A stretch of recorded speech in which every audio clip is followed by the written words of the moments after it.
each other's arms, waking up before the alarm. Say all these guys are the same. Heard your therapist knows my name. When are we too old to play games? To catch us driving down the 89, so late. Tell your parents that we're staying out late. And if they find us in the backseat of a car, she's just afraid that tonight it went too far. We catch us driving down the 89, so late. Tell your parents that we're staying out late. And if they find us in the backseat of a car, she's just afraid that tonight it went too far. What will we think, yeah? It's just a feeling.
If you spend an hour going on page 153 with religious text, you will go, huh, that's really interesting that that religion says this, and it kind of says the same thing as this religion says on this 153 as this one. It doesn't make sense that they're talking about an archetype, or they're talking Yes. about the center of a life, or they're talking about the center of a flower of life, right? Have you looked at this number's significance as far as in like sound waves? Is the 153 a Yeah, certain it's- sound wave? It's or- connected to the 432 hertz. Okay. What's really hard for me is I am not a math fan. I do not know math, but I'm tuned into whatever I'm doing. I don't know the reasoning behind them. Like, I follow like sacred geometry PhD level people. Yeah. Two of them. Yeah. That are retweeting my stuff and that I can see playing this dance, and they know the very intimate details. They know like why, because it's the root of this, it's the root of this, it's the root of this, and they know all, and it's connected to this, but it's also connected to this, and they know what this mathematical equation is connected to this symbol, and it all goes down into this flower of life. There's a book called Melchizedek. I think it's Melchizedek, and it has the flower of life symbol on it. And one of the messengers that I interacted with last year. Melchizedek priesthood in the LDS Church. Yes. Something like that. Yeah. So it's all interconnected. fascinating. It is very fascinating. And when I tell people, they wrote this guy's, it's 2 editions, and we're talking about the 153. We're talking about the archetype. We're talking about this thing that comes in and populates Earth for changes, and it's heartfelt love changes that are centered on the mother goddess Earth. Yes.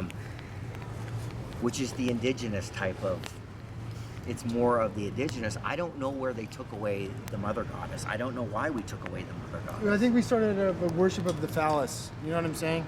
So if you look at the object behind us, the obelisk, at the top of the spirit, it's, yeah, why is the mother? Because I think we became fascinated in some sense with the ability of man to conquer land or conquer nature or conquer societies or civilization, and we lost touch with this soft, like, there's a lot of ways to travel the world, and bringing down the cultures you encounter isn't the most preferred way. Right. It's a real dick thing to do, I think. Yeah. So that's why there's all these obelisks around, because they're Right. run by a bunch of dicks. Right, and Right? then if you just take that a second further, all that this study requires is like, what is the human fascination with this penis objectivity, and we put it all over worshiping, and like it's in temples and stuff, and it's like there were periods of time where it was like really cool, man, and like you could wear necklaces with penises on it, and it was like normal. Yeah, and, Right? and if you look at some of the cultures in South America, they do have, and even in Africa, there's a sense of, I'm thinking of artwork with a strong attention to a phallus. And so, for example, in Mexico, you could buy different trinkets, and some of them would have like it'd be like an ashtray, and there'd be a penis on it or Yes, something. Like, what right, the hell's right, going on right, in this right. culture? Yeah, and that's what I found is that there's this reoccurring thing, and then when they start moving it out of the penis, well, it's associated with a number. What's the number associated with the penis energy? 74. Yeah. So then you go to archaeology books and you go to religion books and you start looking at page 74. And I'm saying this out loud, hoping people start doing this. Yes. Like, go look at this shit, man. It's mind blowing. What is the 19th, or what is the 74 and penis? I don't understand it fully, Yeah. but I do understand it enough to understand that, like, they're trying to give us a symbol of a reoccurring energy. Yes. And tell me about this. I just looked at the Instagram post you shared of some of the things we're going to talk about. You said biological as a bullet point, and I really like that. Can you expand on that topic of like biological? What's something you'd like to share in regards to that? Well, it'd be very important to understand that evolution definitely happened, and we've merged with other species. And if there was a very intelligent guardian type species, which is what they're telling us. I mean, like the fishermen in Catalina Island, they know for over 1,000 years about the things that go into the sky. The fishermen talk about this, and so this happens to be the same place that like high-ranking people from San Diego, the high-ranking pilots, are saying, yes, we see this every day. They go from 80,000 feet down into the water in like 0.2 seconds. The fishermen know it. Everybody it's a pattern knows that it. keeps repeating. Yes. If you're paying attention, and here's a weird thing where everybody has attached their idea of knowledge to something outside of themselves. Like, if you saw it, you saw it. So like you don't need to turn on the news to see Right. if you really saw a UFO or not. You did see one. Right. Or like people sometimes like, oh, the only way I can know what I think is if the news tells me. Well, and I think that's what we're getting to, is we're getting to the point where there's enough release from the government to say, yes, in fact, this is true. They've released a couple, high-ranking officials, and they're out saying stuff. People really, I've noticed people really aren't into listening to these people. Maybe because they're old and retired, I don't know. Yeah. And they're no longer in it. But like, let's see, a senior service official in any type of intelligence agency still maintains their security clearance, Really? right? Because you have to have, like, they're a senior person. You have to have some sort of like. So does that allow them to like go on to like some? I imagine like having security clearance. There's a little. You get your own personal Google and you can look at stuff. Is that how it works? Well, Or do they have a library and you can just go check out secret stuff? When you have, it all depends on what you need to know. So, like, Okay, cool. certainly a person that was probably outside of the agency doesn't have access to all the neat bells and whistles that they used to, right? Yeah. But they can still talk, and they're used for like, hey, tell me about this in 1984. Tell me about this in 1990. So they can check back in, right? Yeah. And they keep the things open, but they're also tied to some non-disclosure agreement, which Wow. is where we are right now with Congress. We're getting ready to have the second round of congressional hearings, and those hearings will produce, hey, we know that there's a lot of military people that have seen stuff, and they need to talk. Yeah. And that's what's going to happen. there's this weird. It's a blanket of silence that's been put over a lot of people, and I feel like there's more and more individuals feeling compelled to speak out. And I think the pandemic really has driven, in some sense, two people into two different camps. You either really dug in and worshiped the system Yes. because you think it saved your life or whatever, or you started to question the system and realize, like, you know what, fuck that, fuck everything now. Like, I can't believe the shit that they got away with, Right. and it makes me sick. And I think, yeah, there should be more people stepping up and speaking out, and I think it's just only a matter of time. Slowly and slowly, more and more people are going to share their insight, I would say. Yeah, and I think it seems, from my perspective, you know, it's so weird from my perspective because like I was telling you, I just noticed the UFOs really in 2020. Yeah. And it just made me like, something stimulated me to just study. And my study began with presidents and NASA astronauts. And oh my gosh, why are there so many like former high-ranking astronauts, right? Yeah. They're high-ranking. They work for NASA. And now somehow they're like the crazy old man wearing tie-dye and stuff.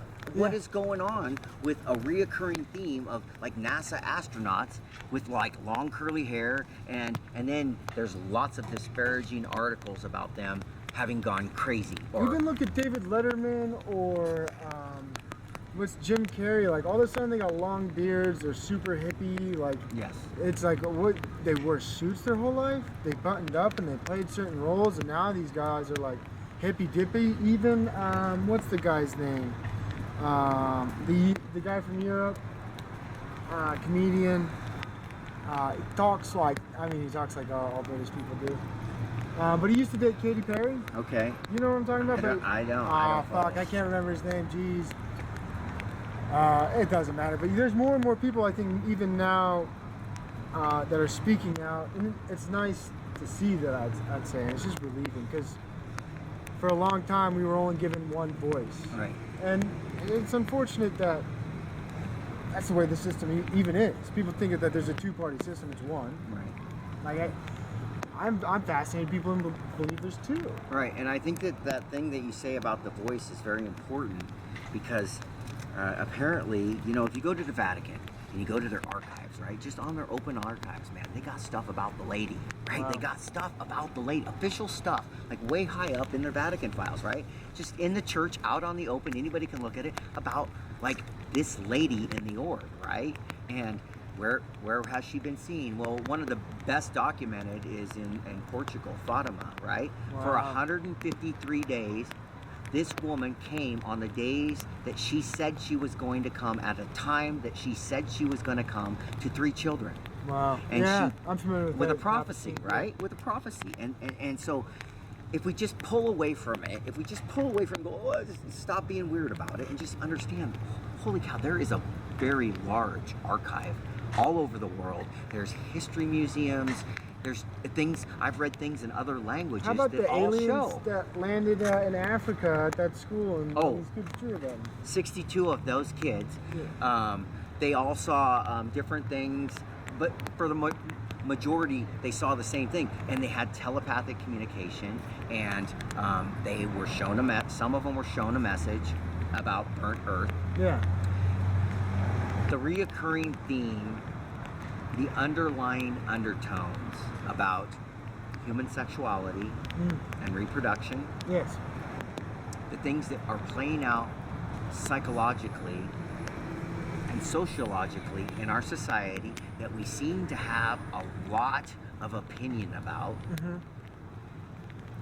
is creating an environment where it's being very highly monitored Yeah. and maybe even changed for our good. Certainly. Because as humans, we have some idea that is fixated on it's this or that, it's not in between, and if we spend so much time just this or thating, well, then we just this and that everything, and Yeah. that's where we're at right now. We're at a this or that on a lot of things. Yeah. Certainly. Like, we can't even get, like, what would happen, let's say, what would happen if we took the 3 largest religious bodies, their their leaders just to show up in one place and go, let's define what reality is. Why is it hard to do that? Why is it hard if there's a universal God and you're willing to kill people for it? Yeah. Why is it so hard to get religious people, leaders, to get together for all of you? This is the stupidest thing in the whole world. Yeah, you'd think because it could, huh? if I was a damn leader of a church or a religion, you can guarantee I'm going over with my hand out or however I'm supposed to address somebody else and say, hey man, I think you're the leader of something that knows about what I know about. And wouldn't it be so much better if like we all figured it out and like acted appropriately? Yes. And I think there's some tools. Like our government has definitely showed us like there's avenues of spirituality, and Yeah. that's crazy because then that takes it away from the church. Yeah. And now what I've read, you can't take it away. You cannot take it away because they've shown, like in the CIA files, that there are different paths to get into spiritual awareness. Yeah, that's my whole view too. Because sometimes people, first of all, there's spirituality, then there's religion. I always look at religion as a vehicle to spirituality. Mhm. Some people need that vehicle. Some people don't. Some people don't. Some people need a psilocybin. Some people just need the structure to show up to Yeah. once a week because they don't have any structure. Yeah, or yeah. you know what I mean? There's so many good things about the church. And And that's what everybody I need to relay to people. Like I spent my whole life, I was baptized. I go all over I'm in the military. They make me get baptized in every dang church I go to. really. Yeah, why do I have to be baptized? So you Listen, like a bunch of things. no, the Christians always make you baptized. Like if you show up to a church and it's a different, like if it's not Southern Baptist, then you need to be baptized in Southern Baptist. If you show up and you're Southern Baptist and not American Baptist, then you need to be baptized in that. If you're a Foursquare, you got to be baptized in that. So there's like Even, this. that's kind of neat though. It is neat, but it's like Our water's better. our water's better, and this is how I know we're lost. How could you not know we're lost? If you have to go in order to become a member of the church and you have to say your statement of faith, that is an individual thing. Who the hell gives somebody else authority to tell you to go baptize me in front of everybody else, even though I've already done that? Yeah. I like the Right? idea of You know what I- baptism when I was young because they tell you, and which is funny because it happens at 8 years old, and they say all your sins that you did before this are forgiven. And so now though, you have to be good. I'm like, but it was weird. Like when I was baptized, like, yes, Yeah. after this, my soul is clean as a whistle. But I look back, I'm like, I hadn't even done anything wrong. I was a kid my whole life, and there's this weird idea of like, I had even already sinned. I was like, wow. Looking back, like, they should have saved the baptism until I at least was 18, 20. Because, you Exactly. know what I mean? Like, it doesn't make sense to tell an 8-year-old you're washing away his sins. Like, what did I do? Right, and that's where, at the end of this, you start traveling through the reoccurring history. Maybe I should wait. Should I wait? No, you can. Well, I think everything's all right. Okay. We can. Well, We just I mean, roll we in. can make comment. I think the gentleman playing this music is playing good music. And when you listen, was there music last night that resonated with you? Was there any song played before or after the concert? You're like, oh, that's He played a lot of Metallica. So Yeah. I'll give you symbology at the Joe Rogan concert. He liked to use the number 39 a lot, the number 16 a lot, and he has clowns. So it's a clown tour, right? So there's some symbology that's underlying tones to the whole process of disclosure. Wow. And when people can understand this, there are smart people doing this. They're starting to go, wait a second, that person's posting the same type of numbers in content with these people. And there's people that just think it's like coincidence or whatnot, but wait a second, that person's friends with that person that's friends with that person, and they're all doing it yes. because it's some sort of revibration. It's a revibration of the energy, and we're not getting away from it. Yeah, I'm okay. It is what it is, and we have reality. The reality is we're all faced with like, wait a second, there are really high-ranking people talking about UFOs, and the back end of it, those high-ranking people on Fox, on CNN, on NPR, on all the podcasts, all the people, hardly anybody is taking the time to go down into the CIA files, the 13 million files, and look in them. Yeah, Anthony, I never introduced you. Welcome to the podcast, everybody. This is my friend Anthony Kennedy. You want to say anything about yourself? I wanted to tag on to what you said, so see if you introduce yourself real quick or keep going with what you're saying. Well, and where can people find you? My name is Anthony Ross Kennedy. You can find me on Instagram, TikTok, Twitter, whatever you want to find me on, I'm there. And I'm here for everyone. I'm here to answer anybody's question about the reality. I'm not here to try to skew things or anything like that. I'm still trying to figure out my own piece in this, just like we all are.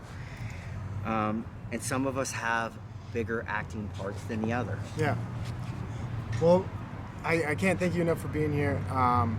We were just talking about Joe Rogan, and you were talking about the symbolism in the music and Metallica and. So Metallica, Danish. Yeah. Danish, that's important. I wanted to tag on to this. The reason it's a clown tour, and you're talking about disclosure, they're gonna call you a clown when you start saying things that have ever been mocked or like ridiculed, or the government has nished. Like, the government at some point needs to come forward with these things, and the soft disclosure, the first person to say it's true is the clown. You know what I mean? Yeah. Does that make sense? Yeah. But Yeah. you were talking about some symbolism and the music, and carry on with that, or go wherever you want with the conversation. The conversation is that once you understand, you start paying attention to some of the senior people, and then you start understanding that, wait, they're talking about Google and stuff. They're talking about phone apps. And then you go to the CIA files, and you start looking at like congressional records from like the 60s, and like it talks about how they're going to do disclosure. Yeah. Like, come on now. So like They this, they have to have a game plan. Yes. You know what I mean? And there's Right. this. I learned this about the Japanese military in college. In one of my courses, apparently they have this concept of a 100-year plan, so a 100-year strategy. And you gotta understand, if they have that, then you gotta imagine our country. If it's a good idea, we've already adopted that. So what you're speaking to is this idea. Yeah, they do have plans. right. Hundreds or 50 or 20 years ahead. Like, you just got to look back and say, oh, they're now doing what they said they would do in the 70s or the 60s, right? This is exactly what I'm doing. It says it like they're in our news. They're in our senior peer-reviewed people have NDAs. They're the ones that are, as the peer reviews are coming in, they're looking at it. Is this national security or not? Oh, it's national security. Goodbye. That's how it's been going on forever. Yeah. And Wow. and why that's important. Why that's important. It connects to the Christopher Bledsoe. It connects to NASA. It connects to Timothy Taylor, Defense Intelligence Agency, because there's a gifting field. Yes. They know about the gifting field. It is a gift. It's written about in books. It's written about in CIA files. There's people talking about it. There's a place where they give us the gifts. Well, it's kind of like the old, what's the Greek rite of passages where they go drink that wine with the certain grain or hop that has ergot in it. Oh, I don't even know about this. This sounds like a good. It's like they have this, at least in Greek philosophy, there's this wine that they would drink that provided them a psychedelic experience. But like, in some sense, speaking to what you're saying is, Yeah.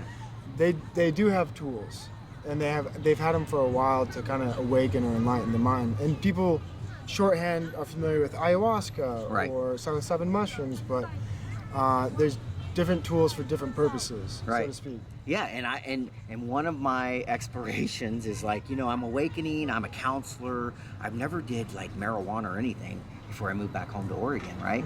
I lived in Pennsylvania, and so I come back home to Oregon, and it's like a cannabis state, and Everything's good. right. And I'm working at the county, and some of the therapists at the county, 3 women at the county, and a psychiatric nurse practitioner take me out to the woods to try a psilocybin therapy for a veteran, Wow. right? For me. And so I'm out there. I had my first experience. But imagine this. I come home, I have this experience. I just graduated graduate school. I'm giving therapy.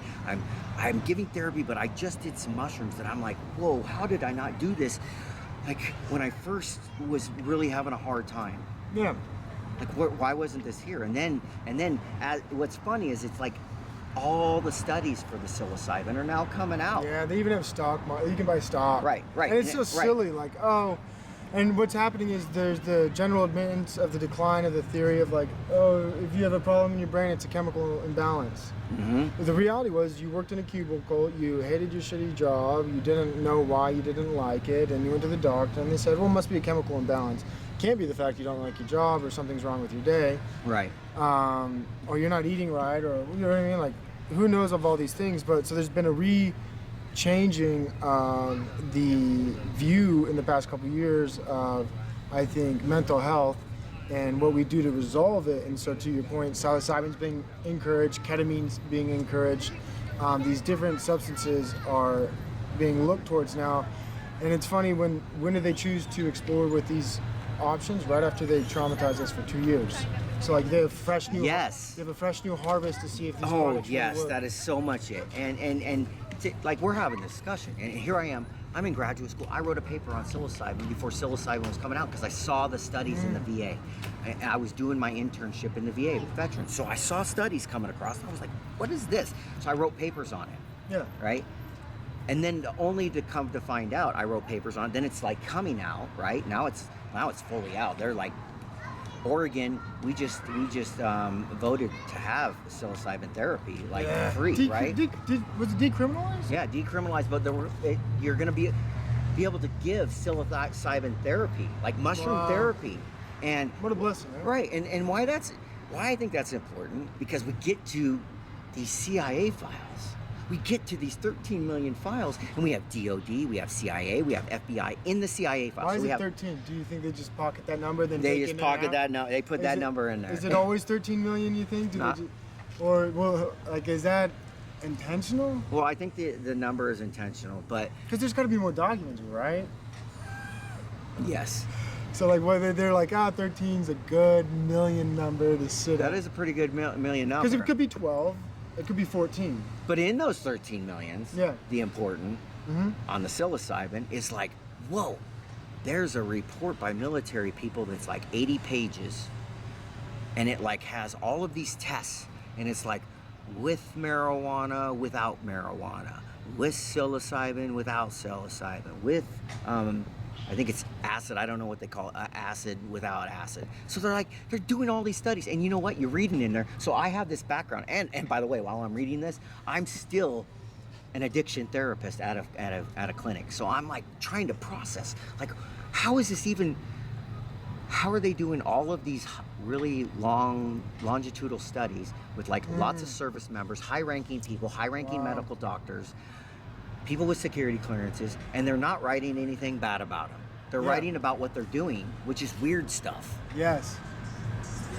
And then, you know, I've encountered some of like the product of like Colonel John Alexander.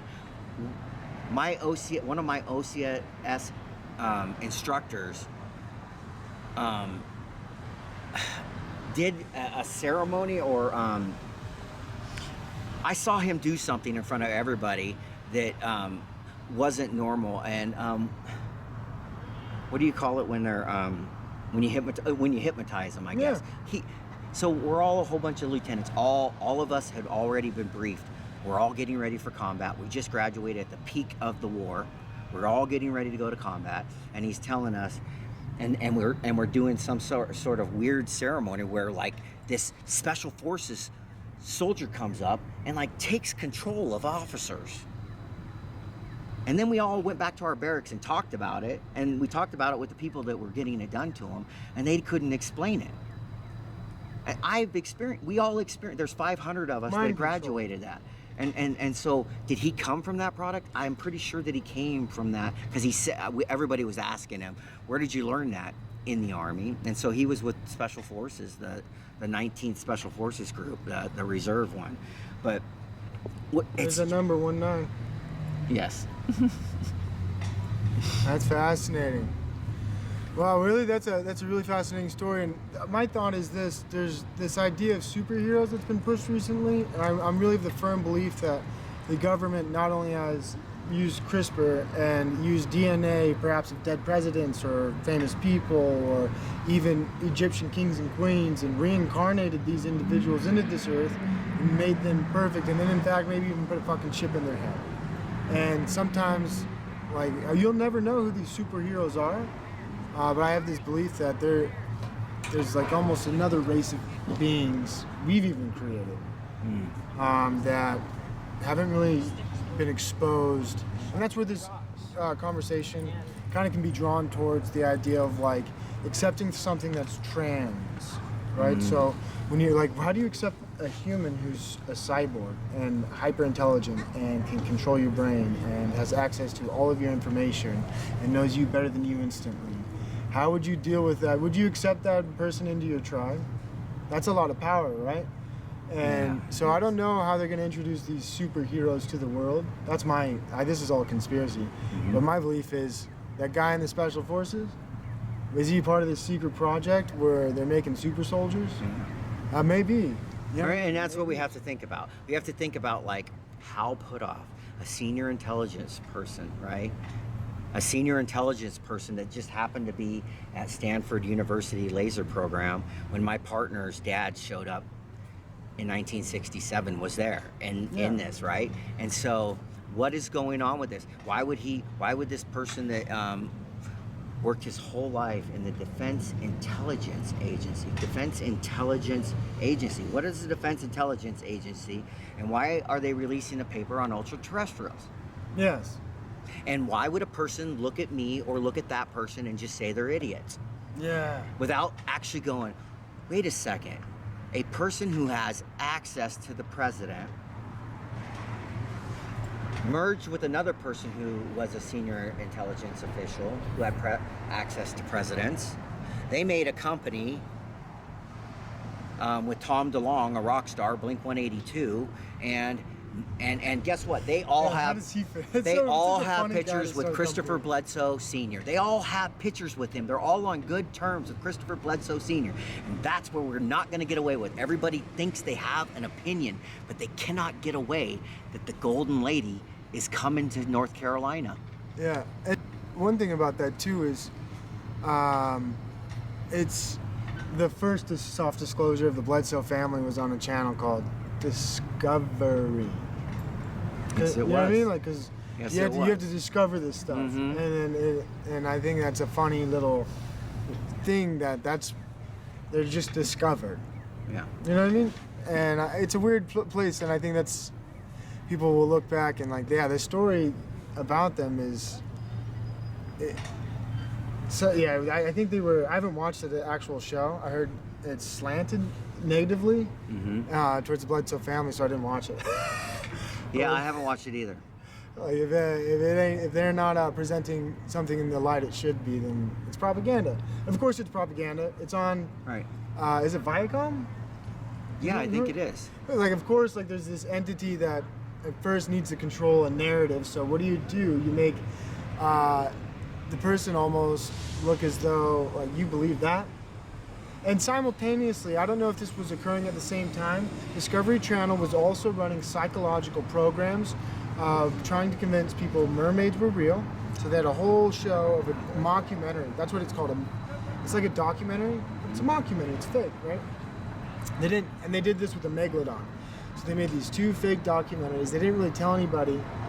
It's like War of the Worlds when it came on. People thought it was real. So my friend the next day is like, dude, mermaids are fucking real, dude. And he didn't understand that it was a work of fiction. So it's funny how they're interweaving some of these different stories that were released at the time. They're intentionally psychologically operating on some people and with the real story. Right. They're like, look at these, my term would be like a hillbilly maybe. Like, look at this guy. He lives in the forest. Right. He thinks nymphs are talking to him. Essentially, that's like if you boil down the Exactly. myth down into its most basic, archetype. It's man Right. encounters nymph in woods. Right. And And as we are understanding that, like, there may be something different, there's senior intelligence people who are merging with senior intelligence people. There are, the senior intelligence people. The first investigation of ATIP was the Christopher Bledsoe family house. Hal Puthoff and Lou Elizondo show up to the Bledsoe home. Now, everybody just needs to think about that, right? You know, the other thing too is it's like humans think they get to choose holy ground. Holy ground is chosen by those who make. You know what I mean? Like, we don't just be. I think at the end of the day, it's the land and the person on the land. It's some weird like when stars align, like once the property and the right spiritual person aligned, then the message just gets shot straight up. Perhaps, you know what I'm saying? Right, and I think that's what we've been doing. Yeah. I think we've been waiting. How do I know we've been waiting? Well, the Bledsoe family, the Bledsoe dialogue is connected to NASA. There's just, and you can follow them. There's multiple NASA people connected to it. What do we have from NASA that shows us? We have a whole bunch of Harvard files and dot matrix with NASA headers on them in the libraries at Harvard, studying Greek mythology and classic world religions and stuff. Why is NASA so interested in that? And then, okay, fast forward now. And everything's Apollo or Yes. what's the new one? Dionysus, Apollo, What's the one? Artemis? Artemis. Artemis, yeah. Like they're always choosing these. Yeah, and they're always on certain dates with certain numbers, and it's really hard. July's a big one. It's hard for people to understand that the symbology. I will tell you right now, the ultra-terrestrial paper, every sign and symbol that you need is already on that human and around the humans. Wow. And all it takes is all it takes is somebody to go, wow, maybe a person that was in graduate school or something that had to make rubrics to write, 50-page papers, and you had to have a rubric, and you're like, check. Does it have this? Check. Does it have this? If we went through, I'm positive we could find this. Why? Because I spent enough time reading this to understand that the archetype always has multiple levels of identifiers, and so many identifiers that from a macro. There needs to be multiple identifiers. Yes. It's Quantum. necessary. Yeah. Quantum. And what do I say by quantum? NASA, it takes us back to NASA. NASA posting on their website the Christos planet alignment, December 21st, 2020 has happened. And then you go back, you can go on Google, NASA's training PhD theologians on the returning Christos energy. What the hell is that? Most pet Americans. project, like why are they? Like, what is this? Is this a passion This project? This is our tax dollars. Yeah, What's it's so going on here, yo? ridiculous.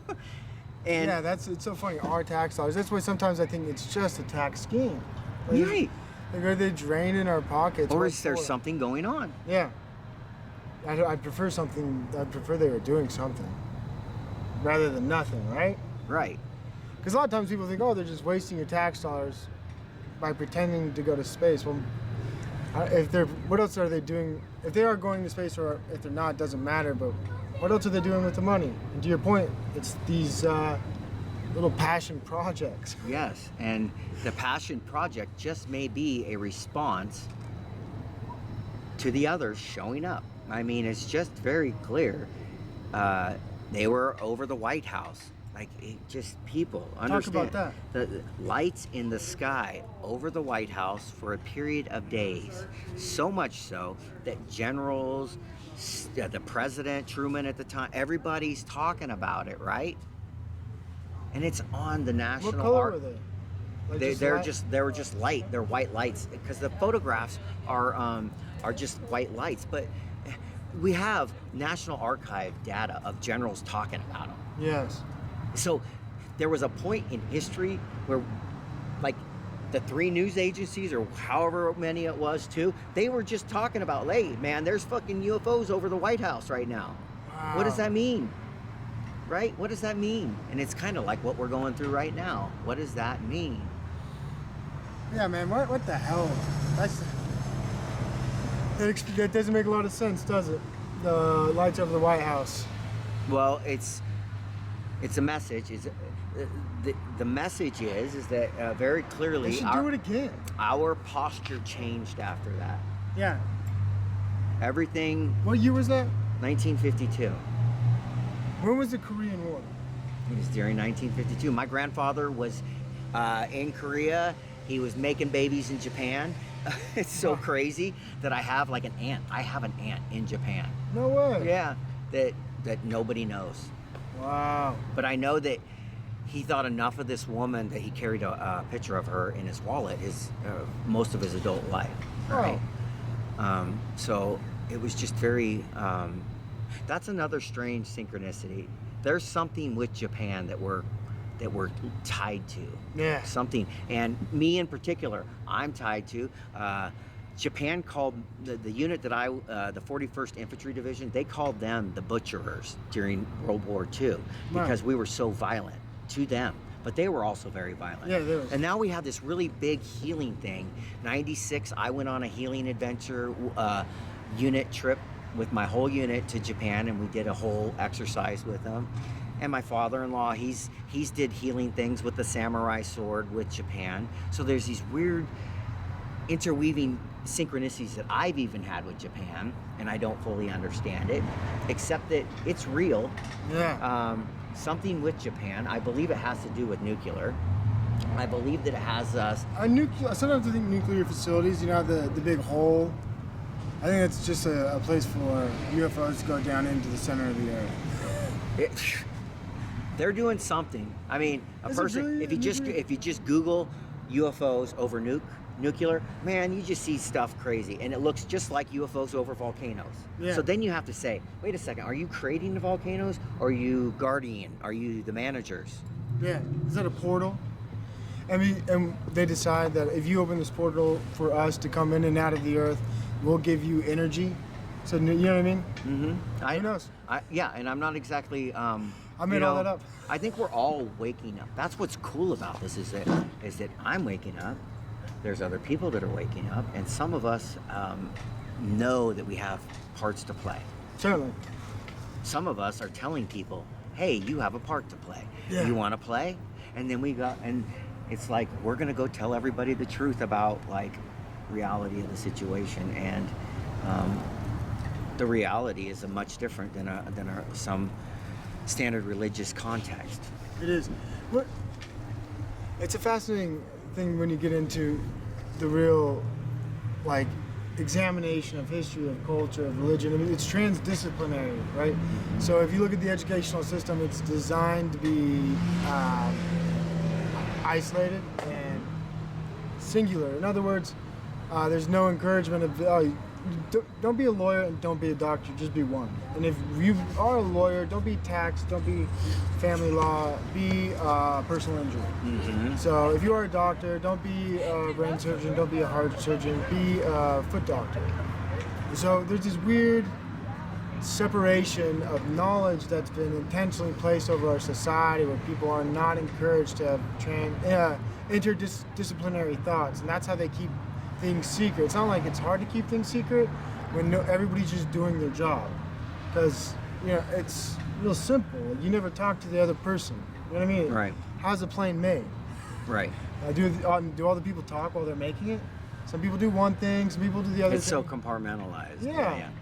And so that's how our knowledge has been. And so when you start to break down the reality that everything's connected, all education should be looked at as an interdisciplinary connection. So geology and geography and astronomy and all the there's no topic of education that isn't in some sense connected to something else. Right. And when in the CIA files, when professors have done this, when they go, oh wow, we need an integrative team to see, so I can see if there's like some data that I could use from it. There are professors that had their whole career, their whole livelihood, their whole what they learned stovepiped and turned into national security interests, and based on something like that, a geologist goes, hey man, let's get all the world history people, and then we'll make a map of all the geology things that have happened on Earth, and then we'll get all the world history people and put that on there. Then we'll get all the world religion people and we'll overlay the data points onto that. Yeah. And if you have enough data, everybody knows if you have enough data, you're not lying about the data. Yeah. There's no lying it's macro level data that leads to micro level like details, Yes, right? absolutely. And that's what these like.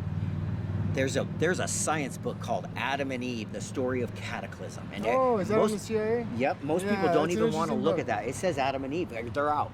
They're Yeah. out. They're totally out. They're totally out. But it's a science book.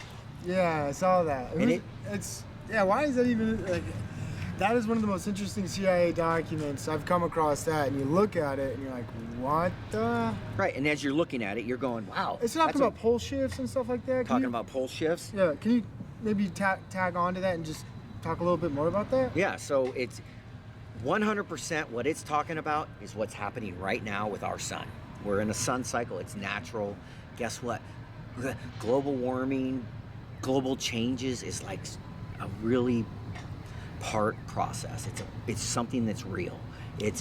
Sun cycles are real. The and sun the cycle, fact and it that creates- the sun changes our climate is real. Yes, it's real. But we can blame ourselves because Right. we contribute in some sense. But yeah, what you're speaking to is there is some type of shift occurring in our climate, and people profit depending on where they say the blame goes. Yes, that's exactly it. No profit in blaming the Right, sun. there's a natural system, but we have this undertone, other argument about things, and it does play into what we're talking about. But like when it comes down to this book, it's definitely about geological things happening, and when it comes down, it's the sun cycle. It creates things, everything that there were 4 areas that I knew that I needed to look at in there. It was like something with the pole shift, something in our Earth. So I'm looking in there. Then I'm looking at the sun, and then I'm looking at other indicators like the Earth's, the globe's rivers and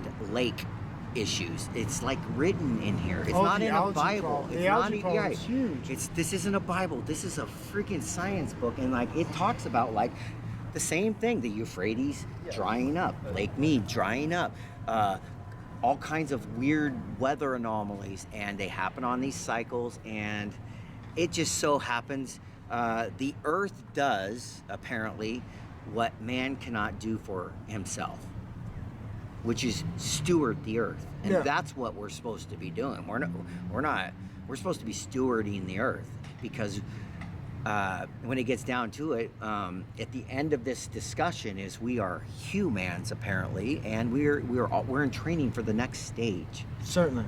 And that's the whole premise of everything here is we're on some sort of galactic spiritual training ground, and some people come here to everybody comes here to do what they chose to come here to do. Yes. And have done to them. Certainly. And have done to them. Think Yeah. about that.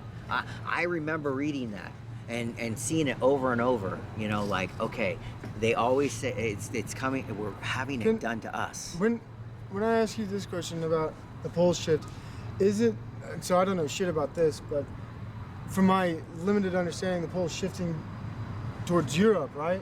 Right. It's coming So- out of Europe into a declination, like a certain amount of degrees a year, but it's now increasing. Where's it heading towards? It's in the middle of I believe the Indian Ocean. I can't remember, but it's in the middle of an ocean. But I think right now they're not so sure that at the bottom of the line, there's no way to determine what is going to happen on each sun cycle. There's Yeah. no way to determine. So it's definitely a crapshoot. It's definitely a pull the slot handle. Yeah. They don't know. Is it going to be water? We can probably, if we took the macro level data from all the experiences, and there are studies that tell what the message is, and they shown us scorched burnt earth. That's what we're doing to our earth, and holy moly, the water's exiting. There's a lot of burning parts of earth, and we're not stopping.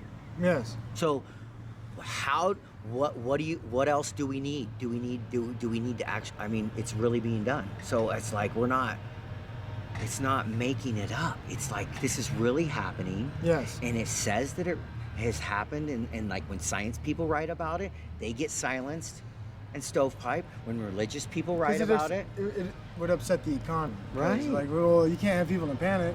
Right. And we don't need to panic, because like it's just what it is. What it is.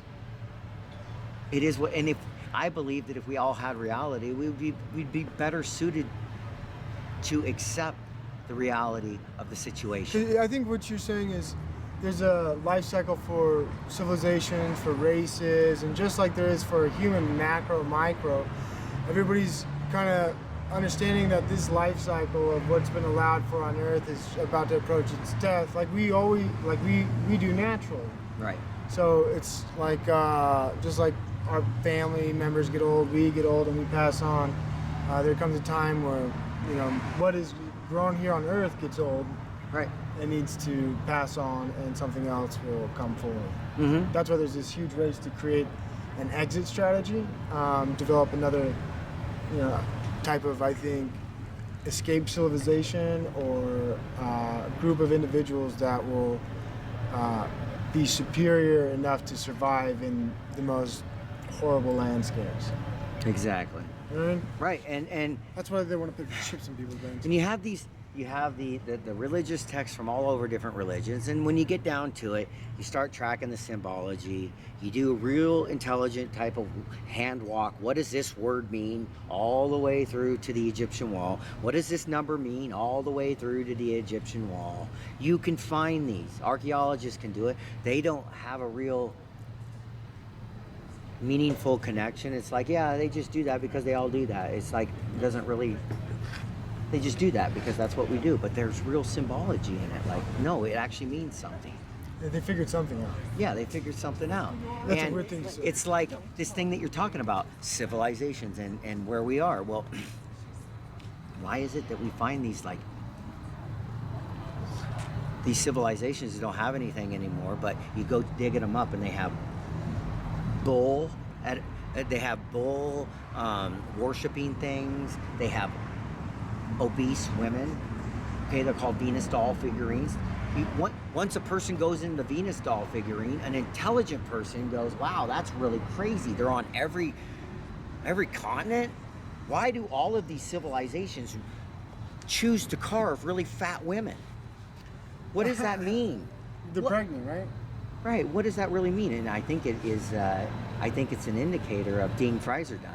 Yeah. When the civilization starts populating women that we have lifted up so that they're eating well, it may be a very physical sign that we're at the near the end of that. It's just it doesn't. This isn't just my thoughts in my mouth. It's like you can look at it like, Yeah. wow, that's so weird, and that's what I feel. When I awoken, I figured, man, I'm a very intelligent person, and as soon as I started looking at these CIA files, I thought, whoa, there's Russian CIA files in there, right? And they took the time to translate like the fall of the KGB, the fall of the USSR. They took the time to see what the heck these guys are in these UFO files for theirs. And they got things like, a UFO crashing and these energy beings, or these beings come out holding hands, and then they turn everybody to stone except one. Whoa. That's fucked up. What is that? What were they shooting at them? Yeah, they were shooting at them. They were shooting at the energy beings. Idiots. Yeah, so we Who the fuck thinks a bullet's gonna kill an energy beam? well, even like Possible? I Can't don't be. know. Can't be possible. I mean, even in the Bledsoe story, when they had their experience at the river, after he returns and he's with I think 3 other contractors, his son and himself, they're all having this experience, and they're at some point in this, he could see the UFO over I believe it was a street, and he can hear people shooting at it. He knows people are shooting at it. So now we know that there's these 3 contractors, his almost adult son, and he has this experience. But he also happens to know that our government was very much interested in that event.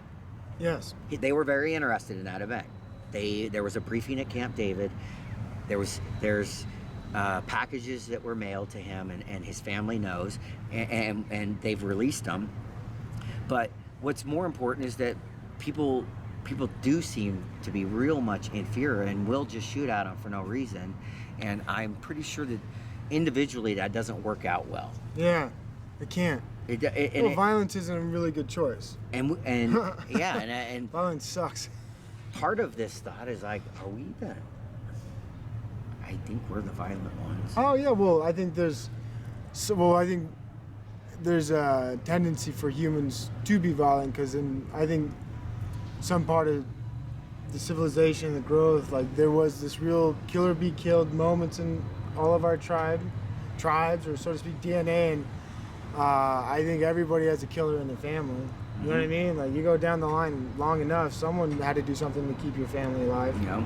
In a situation that, whatever it was, Right. like it's just it has to be. Right. Right. So, and I think that's why self-defense is legal, because we all have that in us. Yes. You know what I mean? We all agree that you have the right to self-defense. Right, and I think that if that's like something that's universal, and apparently it is, I mean it is, we could expect that things that are more advanced than us would do things to us. Yeah. But what would happen if they're not so, what if they're just not like us? They're not like violent like us. They're just like yes or no. Yeah. What if it's like 1 or 0? Like, stop that, or you did that, you get this. You did that, you get this. What if it was that simple? What if we We wouldn't evolved? like that. We're too We fluid. want of- to talk about it. Yeah, we don't like 1s and 0s as people sometimes. We like fluidity. Yes, You know what I mean? Like, it sucks that I only had 2 choices. exactly. That's how it seems sometimes. That's why you have the duality. You have,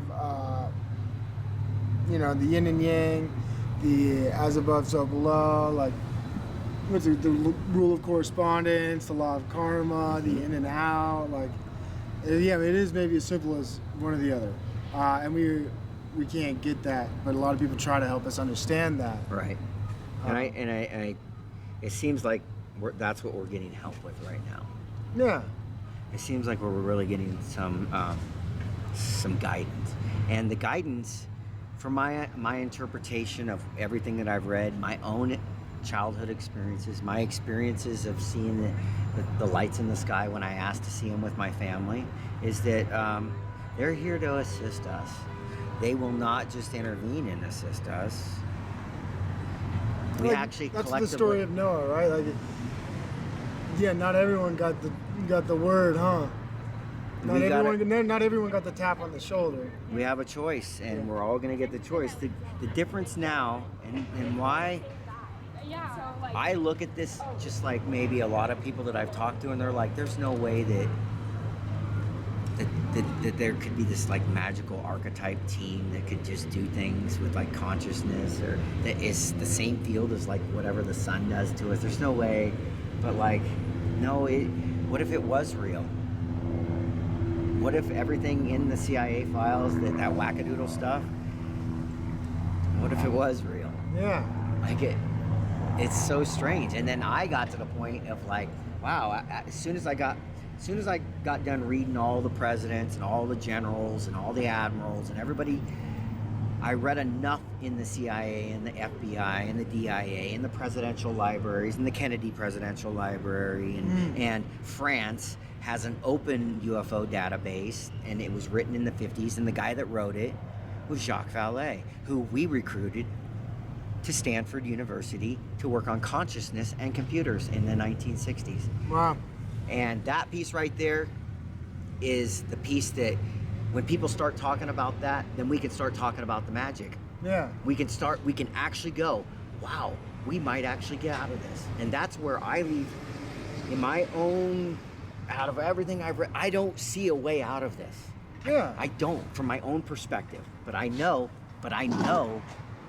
because of what I've encountered with the AI from my own perspective, Yeah. what I've encountered with a video camera, and watched and read science in the CIA files and the FBI files about bluish whitish orbs that can be measured and fly around. Bigelow Aerospace has posted videos on it. Obviously, comes to mind New Mexico. A lot of orb sightings there, right? Yes. Yeah, so there's these places where this energy is happening. It's real. There's real, like, I tell people, man, you should see Skinwalker Ranch. They laugh at you. It's in Utah. They laugh at you, and I'm like, did you know the next person that one of the people that the UAP task force was asking questions about was like a History Channel guy, and he has 4 master's degrees, 2 PhDs, couple bachelor's degrees. He's super intelligent. Alphabet soup guy. Yeah, he's an alphabet soup guy. He's like this Thomas Bearden guy, this guy that I told you these really weird files in like the Department of Energy. He's got so much education and stuff, and he's doing these really high level things for our government. And then he's like, you go to Amazon and there's like 50 alien abduction books or just really stupid, crazy stuff. But then you're like, whoa, apparently all of this stuff is really real. Yeah. It's not, they're really, really trying to help us. And another thing that I started on, Tom DeLonge, when he started his company, they very much say in their books, it's like a person who goes, when the professor says, you'll know when I want you to know something in this 3-hour course. You'll know. You need to listen for the key points. That's how the Tom DeLonge books are. Yeah. You know when you should be listening. Yeah. It's very clear when you should be listening. And then you should stop, push pause, and go find that document, go find that person, go look for that, and Wow. right? That's what it does, because that's what he's doing. It's not a make-believe story. It's a make-believe story with like real stuff in it so that we can bring this out apparently slowly, drip, like coffee. Yeah. Drip, drip, drip. Because it has to. People, look what the COVID did. People's minds are so fucking fragile, they ran and bought as much toilet paper as they possibly could. And now you're talking about sharing things with humanity that it's like, oh, no one's gonna show up to work.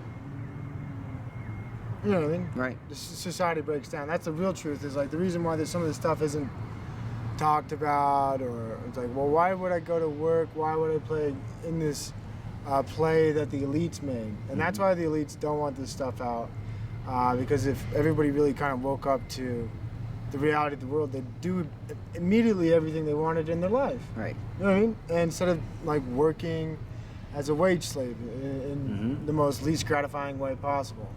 And that piece about the elites is so part of this, because why is all of this why is it happening now? It's a sun cycle, but did some things really happen? Yeah, like there was somebody who's in the elites but not one of the elites, right?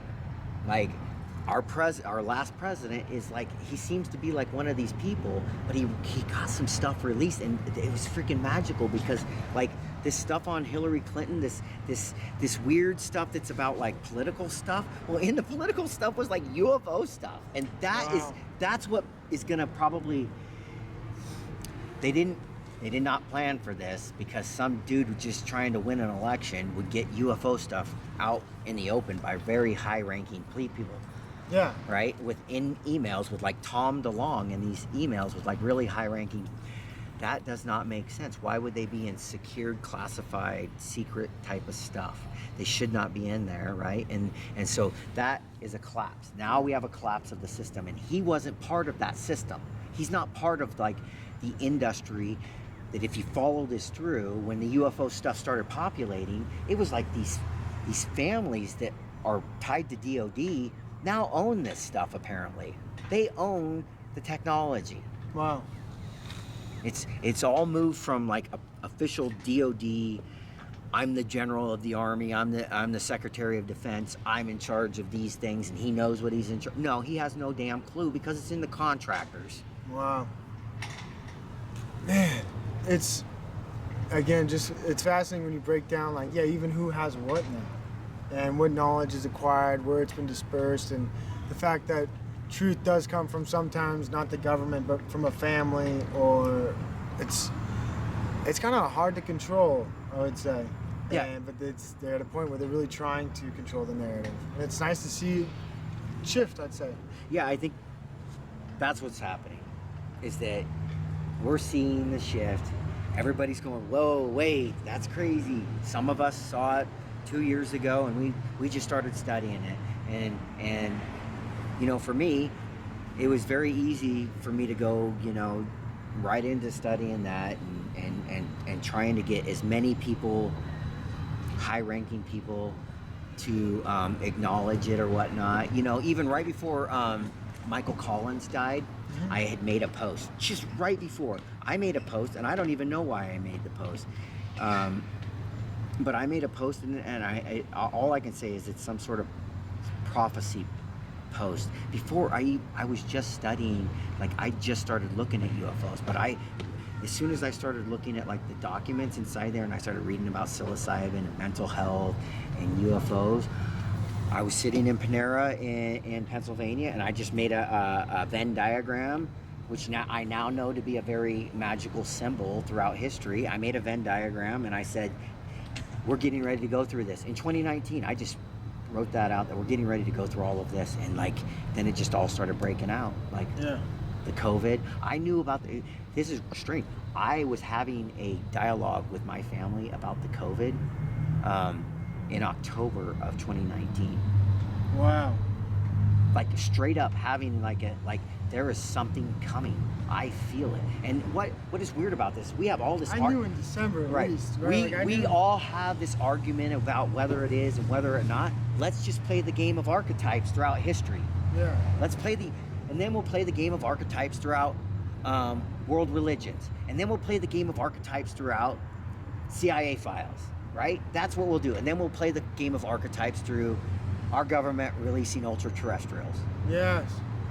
Absolutely. Okay, so that's the game we're playing. Mm-hmm. The game we're playing is that this really happens. There's apparently real cycles, and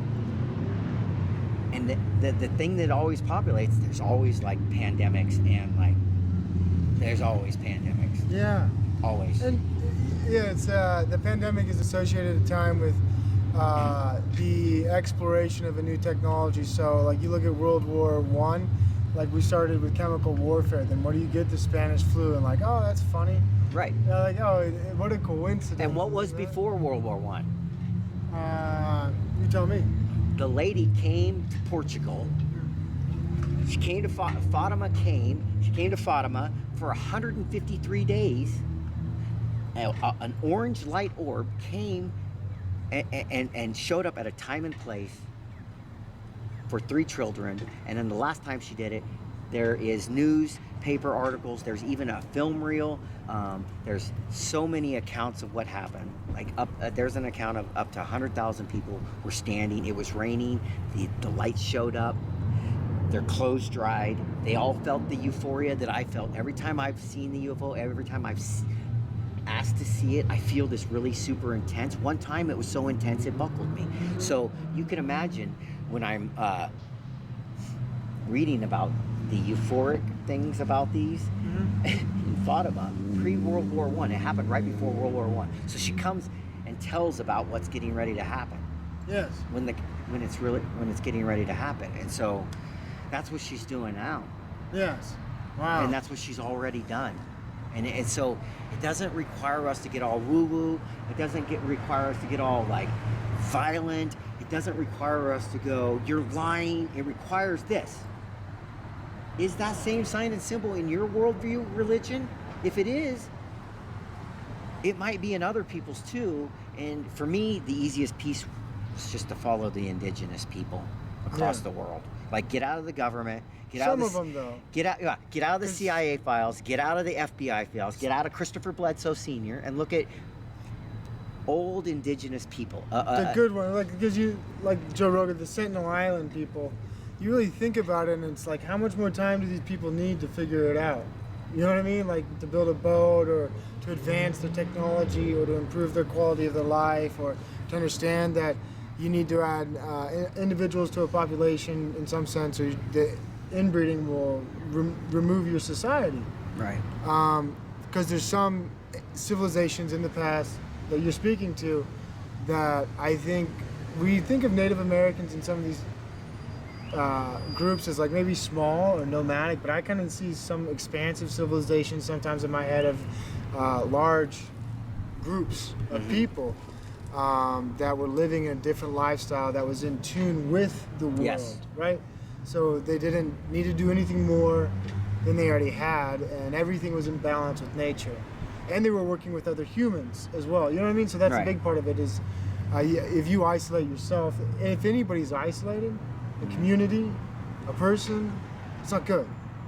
Like I think for a time it can be all right, like as a form of meditation.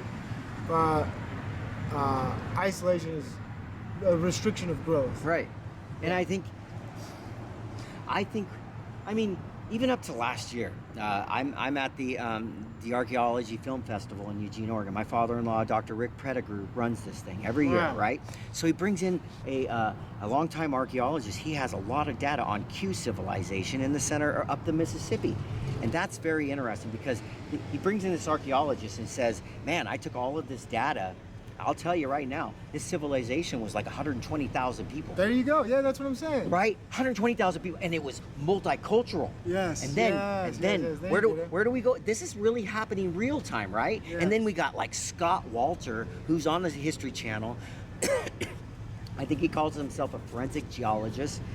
He's with another archaeologist, Haley Ramsey, in Scotland, and they're talking about Vikings and Lakota marriages and documents pre-Columbus. Yeah, I'm sure. So, and he's one of the guys that apparently his name was thrown in the hat ring for this next round of congressional hearings. So we have Scott Walter, another History Channel guy. Another history. Yeah, And when we get down to it, we're going to go to Oak Island. We're just going to get to Oak Island. We are getting to Oak Island. that'd be fun, huh? Oak- What an interesting island, by the way. We're just going to I'm just going to say it right now. Oak Island is playing out. Let it play out. The whole History Channel is part of like the 1962 congressional hearing. It's all about this. The whole lot of it Yeah, is. if you want to know, it's funny because I grew up when I was young. Before I went to daycare, I'd wake up relatively early, and my father would turn on the History Channel for me to watch. And at the time, in the '90s, you got documentaries about the Revolutionary War. You got documentaries about, World War II. Every time you turn on the TV, Civil War. Every time you turn on the TV, those were some friendly missionaries.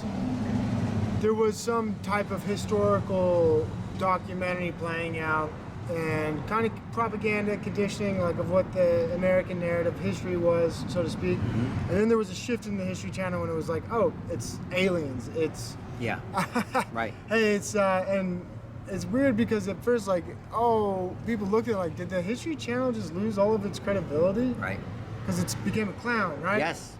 And that stuff's for clowns. Yeah. Anunnaki, the idea of this ancient history, or the fact that we were more civilized Right, than and we understand. The Anunnaki. You just stimulated something in me. The Anunnaki. We think that's one word. The Anunnaki. And it's the Anuki, right? And there's two. There's the divine, there's the masculine and the feminine. And it's like there's the in Egypt it's the laurel tree. There's always this feminine energy that populates with the archetype. There's always one that's tied to him. In Apollo, she's rooted to the ground. She gets Cassandra. A lot of the mythology talks about that she's just endlessly tied to this human as his puppet. And I think what I believe that woman probably that Eve that cannot conceive, the woman that's populated to help this person ascend, is a woman that is part of a team that comes through. And so we even have hard times understanding that there are these things that once you break it down, they're not the same. There's like two parts. There's three parts. When we get to the Anunnaki, there's three parts to it. There's three parts to the Egyptian, Horus, Hathor, or there's Horus, Hathor, and Osiris. And there's always three parts. In the Lakota, there's two brothers and the woman, right? There's always three. At Mary's Peak with the Kalapuya, there's two brothers and a woman. Why is it always? And in Egypt, Cain and Abel, right? You're right. In Egypt, it's the Set and Seti. I can't remember. Set and setting. Set and Seti. Yeah. Is that what it is? I don't know. That's what it sounds like. I try to put so much data, I can't even keep up anymore. But Yeah, but I know it's just a reoccurring theme. So once you understand it's a reoccurring theme, and then if you've had any data, if you've had any like, wow, I have to extrapolate data, I can either do it qualitatively or quantitatively, and I happen to have taken classes on this and with computers and did studies. Yes. You know, so I understand. Like if I go ask a whole bunch of people, tell me how you feel about the color red, I think I'll know what red is. Yeah, sure. I have a feeling about with red, and that'll kind of like, hey, I think that's red. Speaking of colors, I want to ask you this. Will you share some of your insight on the Aurora Borealis? Oh, the Aurora Borealis. So that definitely falls into the sun cycle. The Aurora Borealis is most certainly depicted in kind of two ways. A green dragon, but also the green dragon is like the societal population or the bull that we need to kill in order to ascend to the next level. But what happens with the green dragon is the green dragon has to be we have to kill the green dragon, right? Because the green dragon's here to hurt us or whatever, and the archetype is here to kill the green dragon. Well, what the green dragon is on the sun cycles, it protrudes out these explosions off a sun, and sometimes the sun is facing Earth, and there's all these weather patterns that affect how it gets here. But if it's big enough and large enough, that thing spews out something, and when it gets to Earth, it makes little trickles in the sky, little rainbows, green, sometimes a white curtain called Steve. And when the Steve is occurring, the green, sometimes in that Steve, up to 250 miles above Earth, it's 5,969 degrees or whatever. It's 5,000 degrees. Well, they also know that sometimes it comes to Earth, and how do they know that? There's melted pyramids, melted stone structures. Wow. Okay. Yeah. And then that's why sometimes people like to say, well, they try to explain these events. Maybe it was an asteroid, but it's a high heat climate, right? So there's only sometimes people speculate like, are nuclear weapons old technology, like the Ark of the Covenant? Mm-hmm. There's a lot of explanations on why I think there's a certain type of dust that's all around the Earth that's associated with some type of radiation or some type of event that would be extremely unusual. Right. When it hits our Earth, and it collapses our magnetic sphere. Now, this is very important. This is why the CIA files. This is why they do not want you to know. They don't want like people like Anthony Kennedy to go, "Oh, I read that it has to do with Earth stuff, sun stuff, and these kind of changes." And then I go look. Like, let me go to NASA and look at sun stuff. Then let me go to NOAA and look at like, what the hell? There's these blobs of Earth that they're really tracking blobs of Earth that are molten blobs inside the Earth, and they don't know what it's going to do. Well, I'll tell you, maybe in the CIA files, in the Adam and Eve files, well, they have found mammoths with like leaves in their mouth because they froze to death because of a shift on the Earth that was so cataclysmic, so quickly, so mind-blowing that it said, "Stop what you're doing, mammoth, large mammoth. I'm going to freeze you." And how do they know it froze them? Because the thing was so big that they did the mathematical equations. If it was to do it without freezing, it would have broke down. It wasn't broken down. The leaf was not broken. It's just in its mouth. Wow. Frozen, right? And you know what they do is, we are the ones who killed the mammoths. Right? Isn't that the hell? Yes. Like, we killed all these people. Like, it was humans. We're so evil. Right. So they really break that psychological conditioning into us. Like, it's our fault the planet's changing. It's our fault we killed the animals. It's our fault everything's dying. And when in reality, it's outside of our control. Mm-hmm. These are events that just happen. But if you can say they're controllable, then you can tax people. Right. And if we can tax people, then we can drag this thing out as long as we want, right? Yeah. We can just keep dragging it out. Let's just drag it out. Let's drag, and then we're all just going to get what we get. And that's kind of what I feel like maybe the people who are in charge right now, they're pretty much okay with that. They have their bunker. The others have already told the people who have been told, people like me, people like the Bledsoes, who have been told, like, it doesn't have to be this way. It doesn't have to be this way. Why? Because the ultra-terrestrials are going to populate out. It doesn't matter what you think, okay? Because it just matters that what you do. Yeah. And if we all just, well, if the magic of the AI and the magic of the computers happens, then this is going to be really easy. It's going to be really easy because people are going to understand that ultimate truth and ultimate reality is here, and that we should just really focus on this team of people who don't want to be better than you. They just want to do their job. Yeah.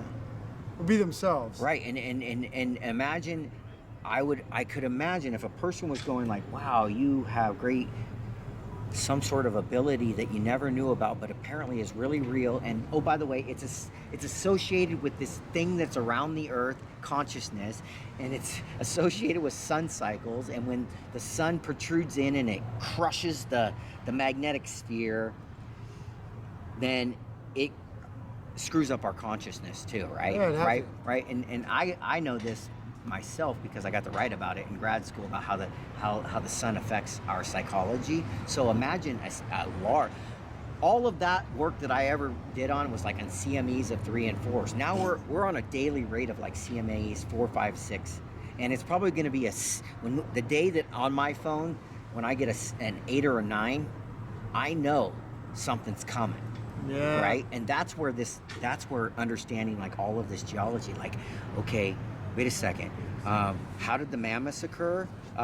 It opened up a crater. Oh, is it like a crater, like the 5 Mile crater that's underneath the ocean up in the Antarctic? Is it like the craters that are opening up all over they're finding Florida? new craters. Why are they finding new craters? Is it like the crater that's opening up all there? Oh, should we think about fracking? Should we think about that? Should we think about taking things into the ocean, fractaling all of the earth up, making all kinds of protrusions in it, and then wonder when you remove the stuff from there, what goes in there after you've created all those holes? Yeah. And then after it settles, and then it settles over here, it settles over here, and then it settles over here, and then it settles up here by Lake Erie, who's having a lot of seismic activity. There's a lot of fracking going on. So I'm wondering, like, what the heck is going on? But that's, and why that's important, because this sun thing, it goes into our, like, it makes earthquakes. Like, you can go, Laura and I have had the phone apps, the official apps that you can go on. You track the sun, you get a report. Oh, CMA reported on the earth. So that means an explosion on earth. It'll take them a couple hours to understand if it's going to be facing us. Once they understand that it's been facing us, how big is it, and is it real, and what are the temperatures or the wind waves going there? It is a big one. It's coming, and we'll know 2 days before if they allow us. But when it comes, it's gonna. That's why, like the Elon Musk getting satellites on. I know it really sounds really not nice to have satellites all over the sky, but we're gonna need them.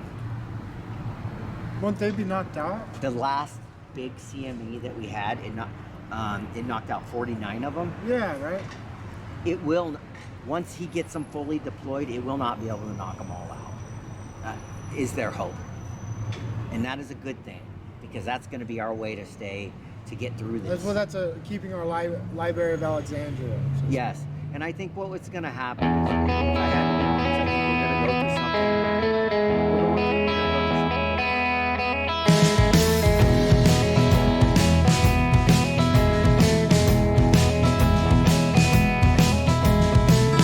I'll be home a little past 9. Got a broken windshield, another flat tire. I'm running late for work, trying to get myself fired tonight. Can't even pay the rent. Why the hell am I working overtime?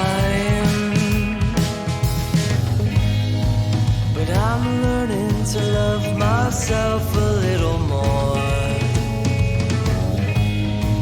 All my friends say it takes time.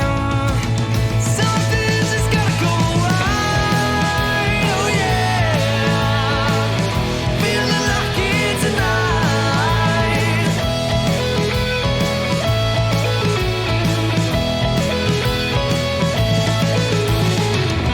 Can't see straight, was hit in the head by another train of thought saying I'm better off dead. But I'm gonna buy us a house, the one with your